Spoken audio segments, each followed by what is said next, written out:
Yang berdiri ini kita lihat, kita ambil benang merahnya. Inilah konsep bangunan tahan gempa, sudah ada, tidak disadari. Tinggal kita sekarang membuat rumusannya secara ilmiah. Bagaimana diterima secara konsep, ya filosofinya dulu, konsep. Setelah itu di laboratorium kita coba, terus di lapangan dicoba. Gitu. Nah itu urutannya begitu.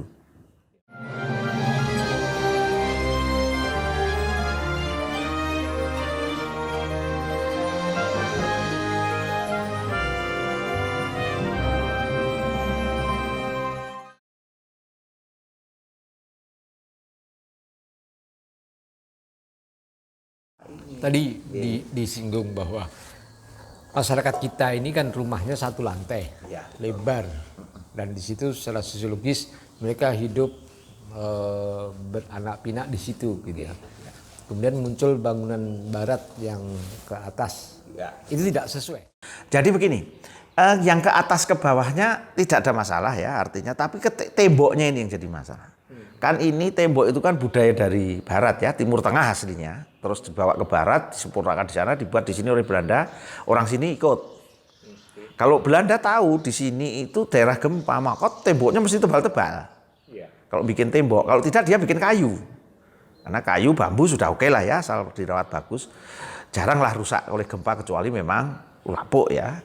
Tapi tembok ini jadi berat dan getas itu yang berbahaya untuk gempa.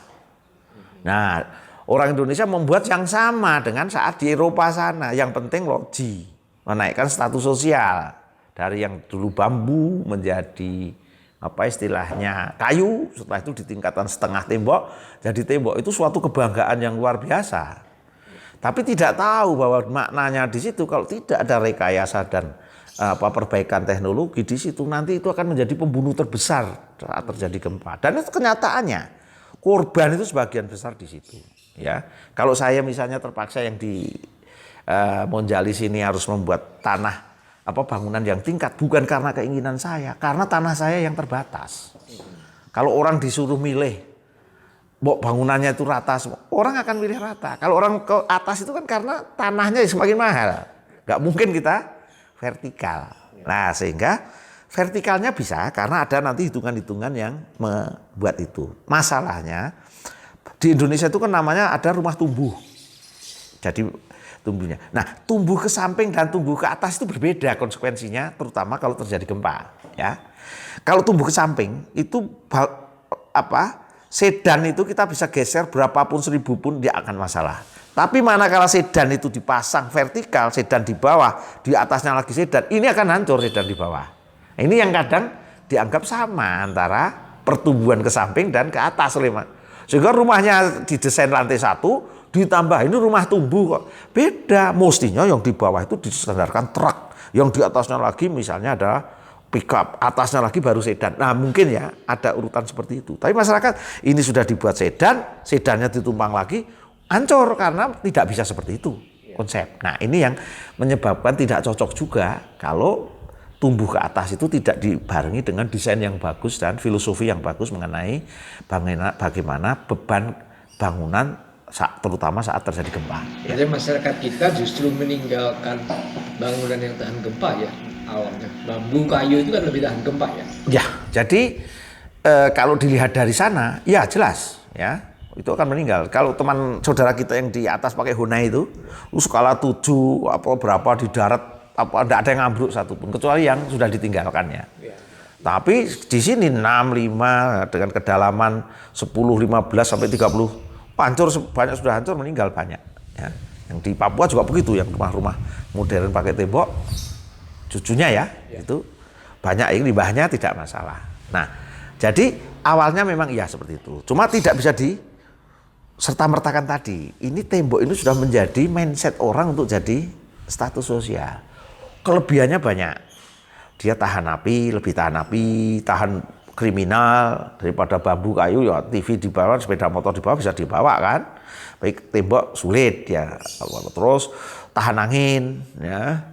Bahkan sebagian tahan banjir, tahan tsunami. Yang rumah tembok itu kan kena masih bisa, tapi kayu bambu sudah pergi.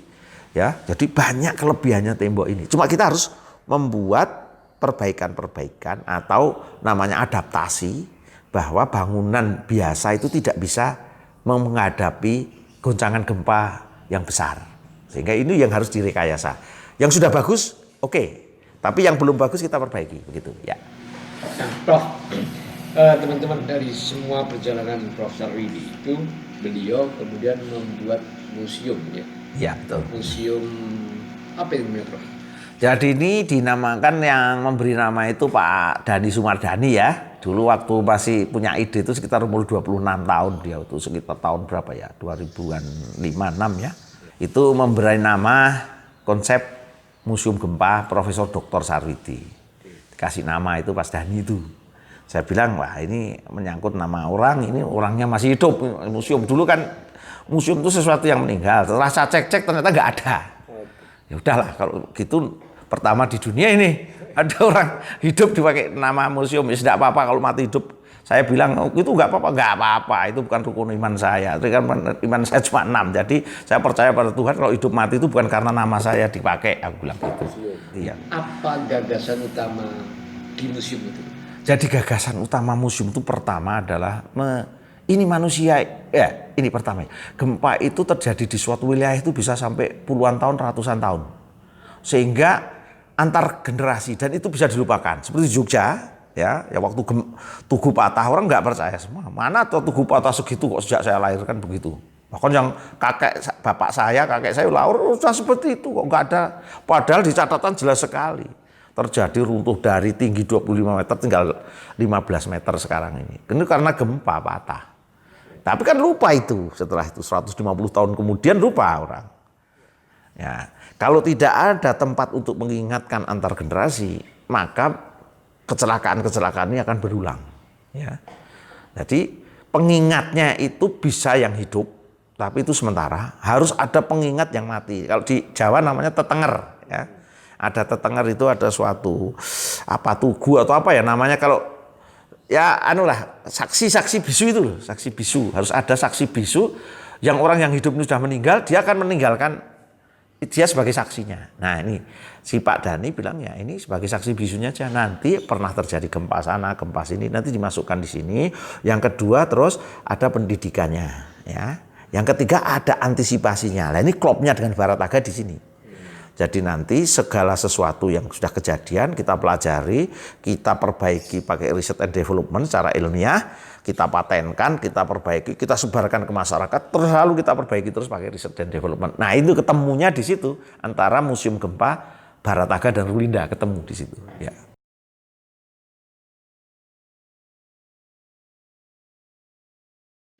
Ya, satu lagi saya dapat hal yang luar biasa dari Prof. Sarwidi.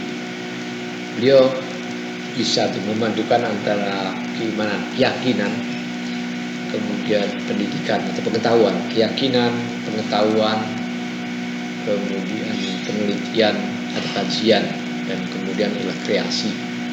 Itu bisa terkonsep utuh ketika Prof. Sarwidi melakukan sebuah kegiatan itu. Ya, itu saya ngalami karena saya lama di Amerika ya, hampir 1/5 hidup saya itu kan di negara maju ya kadang ke Kanada, kadang ke Eropa, kadang ke Australia, ke itu ya, Timur Tengah juga ada, tapi kebanyakan kan di Amerika sana. Jadi saya lihat di Amerika itu konsep sistem itu sudah mapan. Setiap ada konsep kita riset sudah ada yang biayai. Ya, selesai sudah ada yang nangani namanya paten, sudah ada bagian yang memasarkan. Ya, terus ada lagi bagian yang monitoring perbaikan. Sistemnya udah jadi. Di Jepang, teman saya juga walaupun nggak lama saya di sana, itu juga sistemnya sudah jadi di negara maju. Nah sekarang di Indonesia itu tidak maju, belum ya, artinya masih dalam rangka namanya negara berkembang itu, tapi luar biasa. Karena kalau saya lihat dari luar, Indonesia luar biasa ya. Udah. Nah ini terjadi gap. Kalau dikatakan bahkan disharmoni karena connect aja tidak gitu. Antara hulu dan hilir itu tidak gabung, terutama dalam pengurangan risiko bencana gempa menggunakan bangunan. Para ahli bermain dengan konsep, dengan teorinya, dengan filosofinya masing-masing, dengan risetnya masing-masing, tapi tidak menyentuh masyarakat sini. Karena memang tidak ada yang ngontekan. Sementara masyarakat bermain sendiri. Tanpa melihat riset atau apa yang ada. Karena di sini kebutuhan, yang sini adalah keinginan berbeda ini. Keinginan untuk riset itu kadang tidak diambil dari kebutuhan masyarakat. Karena kalau di negara maju ini sudah suatu kesatuan. Kalau Anda risetnya cuma seperti itu ya gunanya untuk riset umum saja, nggak bisa diterapkan, nggak ada yang beli. Paten Anda banyak tapi nggak ada yang beli kan begitu. Nah, di sini permainan seperti itu yang luar biasa sekarang, apalagi dengan adanya era yang percepatannya luar biasa dan disruption seperti ini. Ya, contoh ya, kalau saya meneliti dengan dana asing atau dana dari negara, contoh ini ya, atau institusi besar, saya harus mengajukan dulu. Topik saya itu tidak menarik, terutama bangunan rumah. Itu tidak menarik. Mendingan pakai bangunan yang besar ya, bangunan yang besar. Itu lebih banyak uangnya dan sebagainya, lebih menarik banyak. Sehingga saya dalam tahap proposal saja kemungkinan menang itu sulit. Ya. Yang kedua, kalau saya menang, saya harus nunggu untuk mendapatkan urutan dana itu iya atau tidak, atau dipotong atau tidak di sana, dan ada perubahan atau tidak. Jadi saya nunggu udah tahun kedua kalau menang. Terus nanti pelaksanaan 1, 2, 3 tahun. Saya 3 tahun akan menyelesaikan. 4 baru sosialisasi ke masyarakat, sebagian dipatenkan. Paten bisa 1 tahun sampai 2 tahun. Berarti paling cepat saya tahun ke-6. Tahun ke-5, 6, 7 itu dapat paten. Pada saat tahun ke-6, ke-7 itu zaman sudah berubah. Penemuan saya mungkin sudah tidak bisa dipakai lagi. Ya. Jadi luar biasa ini terjadi, ya kalau dikatakan mau serius jadi sia-sia gitu ya. Kita hanya bisa menikmati presentasi di mana sana sini, berbicara dengan dapat tepuk tangan dari seminar dari mana-mana. Luar negeri kita udah tinggal di benua Afrika saja, saya yang belum. Itu dari penelitian saya dan dari kajian saya. Tapi manfaatnya apa? Untuk masyarakat apa? Masyarakat bermain sendiri, bata ringan membuat sendiri. Mereka ada teknologi pakai, baja ringan pakai, bahkan belum sempurna langsung dipakai, terjadi gempa, hancur-hancuran seperti itu. Nah, kalau ini kita tidak mempunyai sistem yang sustainable, berkelanjutan dan bertahan, kita sulit. Kita riset, dana riset banyak dipertanyakan orang, sekian triliun apa keluarnya. Jadi bermasalah ini. Kalau saya mengikuti itu berarti saya akan juga sama dengan ini, kesulitan yang saya hadapi. Saya tidak menyalahkan semua orang karena kondisi memang begitu. Tapi saya mencoba buat terobosan. Bagaimana kalau saya mendapatkan dana sendiri yang tidak terkait oleh lembaga dana manapun. Sekarang sudah mulai terbukalah dengan adanya HKI, ya, paten, merek dagang, merek jasa dan sebagainya. Itu yang sudah mulai dibuka. Nah, ini suatu angin segar buat saya dan teman-teman yang seide dengan saya. Itu membuat pendanaan sendiri. Manakala masyarakat penginginkan hari ini, semoga paling lambat tahun depan sudah bisa paten, sudah ada dan sebagainya, sudah jalan. Kalaupun belum jalan, kita sudah punya bukti-bukti ilmiah yang sudah bagus. Lembaga apa itu nih? Saya akan membuat sendiri, namanya Barataga itu. Barataga itu lembaganya yang saya buat, ya. Jadi saya juga sedang membangun ini, insya Allah kalau nggak ada COVID kemarin sudah selesai, itu laboratorium sendiri. Jadi kalau laboratorium kecil-kecil didukung orang, karena laboratorium yang ada itu juga urutnya luar biasa. Untuk mahasiswa dulu, baru dosen, baru untuk kegiatan umum. Padahal kegiatan umum nitnya besar sekali. Ya. Sementara di hubungan baik kita dengan lembaga yang besar, riset itu kadang terganjal karena perubahan struktur organisasi, apalagi berubah dengan style pejabat yang baru. Ini membuang-buang efisiensi yang luar biasa, tidak efisien sama sekali. Sehingga saya mencari gimana caranya bisa berlanjut dan bisa ini. Nah, saya mulai membuat paten dan sebagainya, mulai menjual macam-macam ini untuk mendukung sustainability. Ya. Karena tanpa sustainability, maka kita seperti nulis tesis itu sudah sampai bab 5, tapi karena kita berhenti, nanti babnya 4 lagi mulainya. Berhenti lagi, bab 3 lagi. Nanti mulai lagi orang baru, bab 1 lagi. Kita nggak pernah menjadi bab 6 penutup itu, ya, atau kesimpulan dan syarat itu nggak sampai. Karena pembahasan nggak ada. Jadi Sehingga saya menginginkan ini ada suatu pemikiran yang connect antara hulu ke hilir ini. Sementara sistem belum ada, mengapa tidak ada orang-orang yang ya bahasanya berkorban, tapi sebetulnya memang lahannya harus ke situ. Jangan sampai ini ditinggalkan orang-orang yang sengamin. Maka saya adakan juga webinar yang hampir setiap pekan, bahkan 2 kali kalau pesertanya banyak. Itu mengapa? Karena supaya ini antara hulu ke hilir saya bisa menemukan, paling tidak mempertemukan mereka. Ini loh, profesional ingin ini loh, peneliti punya ini loh, ada produk baru seperti ini. Nah, jalan saya sementara seperti itulah, saya wadahi dalam Bharataga, Musega, ini mana yang jalan lah ya, karena ada beberapa, saya itu punya ada sekitar 6 ya, yang resmi saya bangun itu, ada PT juga ada 3, yang ini, tapi ya jalannya mana yang dipakai, mana yang bisa, tidak melulu harus pakai ini, tidak. Sekarang dia butuhnya sapu, kita siapkan sapu. Dia butuhnya sekarang sabit, kita siapkan sabit. Kita ada cangkul, kita siapkan cangkul. Cuma begitu bisanya kita. Ya. Nah, ini adalah upaya untuk bagaimana membuat link, ya, membuat hubungan antara hulu dan hilir jangan terputus. Oke, Prof. Dengan segala pencapaian yang sudah Prof capai saat ini, itu menurut Profesor Widi, apa pengaruhnya pendidikan di kampus dulu dengan capaian-capaian ini? Ya, jadi sangat relevan ya, karena teman-teman yang mapan zaman dulu, menikmati mapannya zaman itu ya, itu saya lihat tidak semaju teman-teman yang memang menikmati disruption-nya saat itulah. Waduh, perubahan, ada tantangan macam-macam. Saya lihat teman-teman yang aktif di situ itu ya sekarang lebih mapan gitu dibandingkan dengan ini ya. Jadi padahal saat itu kita sekolah di swasta ya, yang notabene juga baru saat itu belum diakui ya. Ada diakui, disamakan kalau dulu. Bukan akreditasi ABC itu belum. Sehingga kami harus sekolah, saya itu di Teknik Sipil UI itu harus sekolah dulu menyelesaikan lokalnya. Bahkan sarjana muda itu ada lokal, BE, nanti baru negara, ujian negara. Nanti sistem itu pun sistem gugur ya, nggak lulus 1, nggak lulus semua.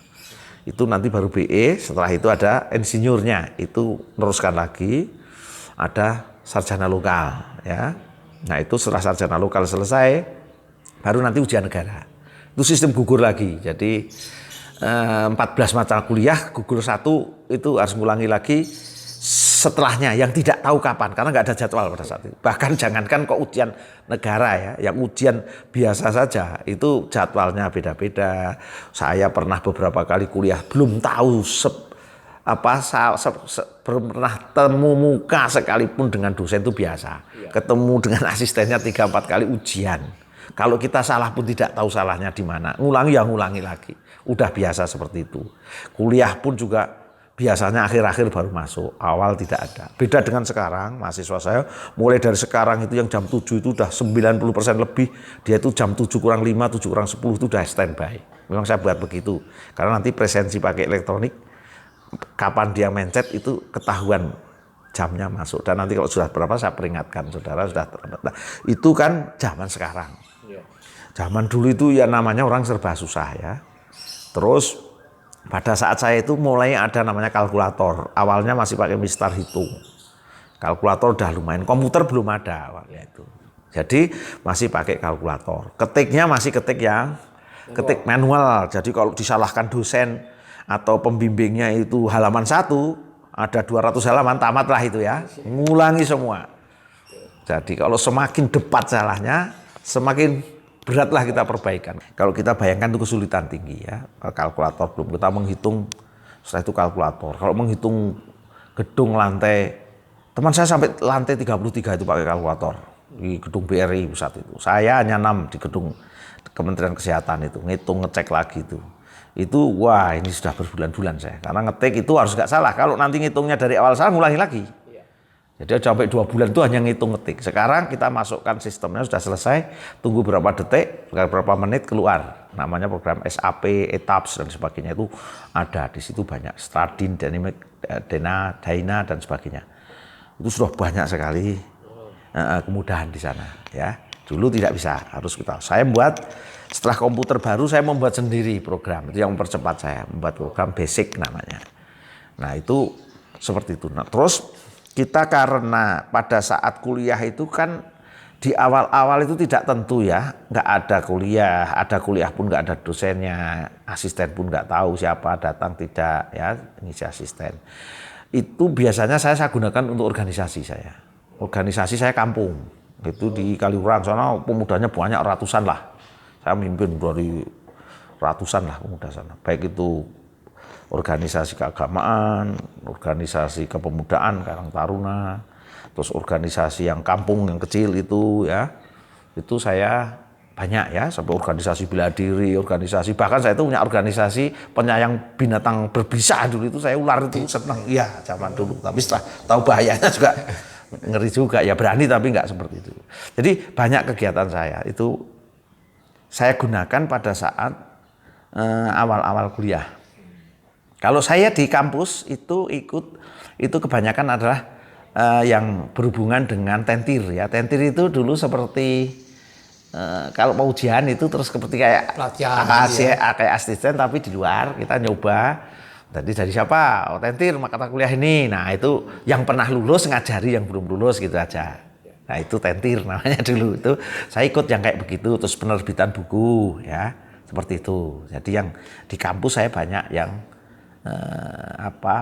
kegiatan yang bersifat akademis ya. Tapi kalau di bawah saya menyangkut masalah sosial ya, kemasyarakatan ya, menyangkut seperti politik juga gitu. Tapi saya di bawah di masyarakat. Itu saya nikmati itu. Jadi banyak teman, banyak organisasi, saya bikin organisasi bagus sampai membuat organisasi Wana Mandira yang anggotanya sampai 600 segala dulu itu. Kalau pertemuan Wana Mandira itu organisasi ini lingkungan hidup itu pernah saya buat. Saya banyak beberapa organisasi yang saya buat. Ada organisasi pemuda masjid ya, Rizka namanya, Remaja Islam Kaliurang, itu lumayan sekarang masih jalan. Dari 83 saya bikin dengan teman-teman itu masih jalan. Wana Mandira 86 itu sampai sekarang juga masih jalan walaupun regenerasinya sudah berganti ya. Ini terus ada beberapa yang saya akhir ini saya berubah jadi banyak ke lingkaran konstruksi yang saya pengen organisasi ya. Ada PT Barataga Gria Utama, ada PT Biru Gapala, ada PT Gapala Inovasi, ada banyak, ada Sivets Internasional, ada Musega, Museum Gempa Sarwiti, ada Barataga ya. Itu saya buat. Ada Sarwiti Institute yang sedang nanti anak daripada yang membidangi masalah masalah yang ilmiah itu seperti webinar nanti ada di sana ya, karena sudah mulai ribuan juga anggota saya untuk alumni, sehingga saya harus menata ini akan menjadi apa, bisa dimanfaatkan sebagai apa, saling bisa mengambil manfaat apa untuk organisasi, walaupun belum organisasi ya, WA group lah begitu ya. Mas. Oke, teman-teman alumni dari Prof. Sarwidi, kita bisa belajar bahwa pendidikan tidak harus membuat kita terpisah dari lingkungan sosial, dari lingkungan alam dan sebagainya. Justru pendidikan semestinya membuat kita bisa memahami kondisi sosial, kondisi alam, dan memformulasikan ilmu yang kita peroleh untuk kemanfaatan. Begitu tadi Prof. Iya betul. Jadi sampai sekarang pun saya itu masih anggota grup Ronda Malam Minggu di sini, karena komunitas saya itu banyak. Di sini adalah komunitas baru 20 tahun. Komunitas Kaliurang saya sudah 60 tahun, saya di sana ya. Ibu saya juga masih sana, saudara masih sana, teman-teman yang masih hidup juga masih sana gitu ya. Terus ada juga komunitas saya di Terban, itu juga ada. Jadi sering ada juga di Sukoharjo, yang daerah Sukoharjo Besi itu juga masih bagus. Kalau ada kegiatan juga masih mengundang. Ya saya nikmati. Ya hidup itu ya barengan lah gitu ya. Namanya hidup di Indonesia ya seperti itu ya, nikmati aja gitu ya. Kalau sore suruh doa bersama ya, ada waktu doa saja ya, apa ada ronda ya, guyon-guyon di situ, rekatan jalan 1 jam ya, termasuk saya udah tua senior ya, yang lain muter sana, aku enggak ya, oh beres sudah siap, yang penting datang aja siap. Tidak harus menjadi pribadi yang berbeda. Itu. Malah menikmati aja itu bagian dari masyarakat lah gitu ya. Oke Prof, kita sudah bincang-bincang nih tadi, banyak ilmu yang mungkin bisa digali oleh teman-teman alumni yang nonton channel ini, dan kita berharap tadi Sarwidi Institute itu bisa segera terrealisir dan lebih banyak lagi karya-karya Prof Sarwidi untuk masyarakat. Amin ya rabbal alamin. Iya. Terima kasih, dan teman-teman, kita akhiri channel ini tentang Prof Sarwidi. Kita akan ketemu lagi nanti di channel berikutnya. Terima kasih. Assalamualaikum. Terima kasih Prof. Sama-sama, siap.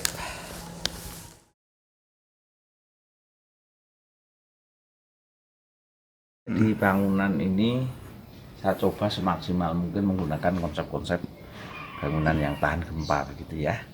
Modelnya fondasinya di sini itu fondasi yang tebal pasirnya ya. Tebal sehingga waktu kita coba beberapa kali gempa itu yang di bawah sini, yang di pasir, yang tanpa pasir sama di bawah bangunan di sini itu berbeda reaksinya ya. Jadi guncangannya dirasa lebih keras yang ada di luar sini ya, atau lebih ringan di sini beberapa kali. Cuma untuk yang horizontal, yang vertikal nampaknya kita belum tahu caranya murah seperti apa. Setelah itu di sini saya kasihkan sokong ya, sokong gempa di sini nih, miring kayak gini ya, untuk menahan gaya horizontal. Mengapa saya kasih ini? Karena saya sistemnya itu tulangannya ini sedikit ini, jadi nggak mahal, penggunaannya murah, cuma harus ditambah seperti ini sehingga ini diserahkan atau diserai tugas untuk menahan gaya guncangan dari samping utara selatan terutama ya, karena kan pusat gempa kita banyak dari selatan sana. Ini sudah saya desain memang bertingkat bangunan ini. Sudah saya desain sejak awal, fondasinya kuat. Rumahnya Prof Sarwidi. Nah ini, Terus, ini rumahnya unik juga nih, artistik. oke. Nah ini juga sistem-sistem kita antara longitudinal, memanjang dan melintang itu punya tahanan horizontal, tidak ada yang lepas ya. Ini bahkan kita pakai di sini ada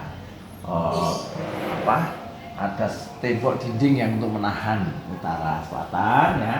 Di sini ada tembok bahkan ke sini adalah tulangan yang walaupun ini rata dengan tembok ya, di sana rata gitu, tapi ini sebenarnya tulangannya plus ini. Jadi berbentuk kolom plus gitu. Untuk apa? Itu karena kalau tidak plus, kolomnya itu besar sekali. Jadi saya kurangi sehingga lebih mengikuti awalnya itu supaya mengikuti tebal tembok, tapi prakteknya juga tidak bisa karena tukangnya belum terbiasa ya.